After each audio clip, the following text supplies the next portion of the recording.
Tyler Reddick's domination of the 2026 NASCAR Cup Series season is historic, but it's not really surprising when you look at the numbers. Reddick so far has won at Daytona, Echo Park Speedway, Atlanta, Circuit of the Americas, and Darlington, becoming just the third driver in NASCAR Cup Series history to win 4 of the first 6 races. Dale Earnhardt did it back in 1987, Bill Elliott did it back in 1992, and those seasons offer a couple different trajectories to where Reddick's season may go, but we'll get to that in a second. The tracks that Reddick has won at, Daytona and Echo Park, both drafting tracks, but not flukes for Reddick. One of the top points earners on the super speedway tracks, the drafting tracks. Reddick also had a couple top 5 finishes last year and the year before at Echo Park Speedway, Atlanta. Then you look at COTA. Tyler Reddick topped every category at that track, just about every category at that track going into the weekend, and was one of the drivers that was in the mix for the win back in 2025. Again, Darlington, Tyler Reddick was going to win the spring race until a caution flew late in the race, shuffled him back in the field just a little bit, got a top 5 finish out of the day. And then the Southern 500, Reddick, with the package they ran at Darlington in 2026, probably would have passed Chase Briscoe for the win on that day with the car that he had. So Reddick now holds a 95-point lead over Ryan Blaney. Very dominant points lead.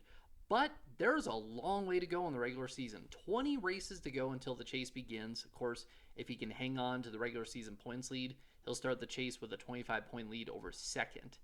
Now coming up, this is where something gets a little interesting, because a lot of these tracks that Reddick has had, he has been one of the top drivers among the field in terms of strength and the numbers and statistics. Coming up though, looking at the numbers, Reddick ranks 20th at Martinsville, 17th at Bristol, 14th at Kansas, and 18th at Talladega.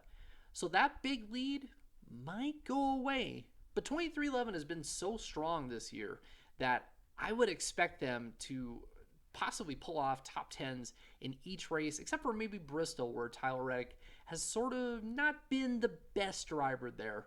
Talladega, another race where it's a wild card factor, of course, with the super speedways. Reddick has won there before, so it could very easily be talking about Reddick pulling off a 5th win coming up in this stretch. Now, I talked about the 2 different seasons that his trajectory could air toward.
All this to say that Tyler Reddick, if he can get through these next few races with the points lead and a pretty healthy points lead at that, he has a lot of good tracks coming up in the next 10 after that.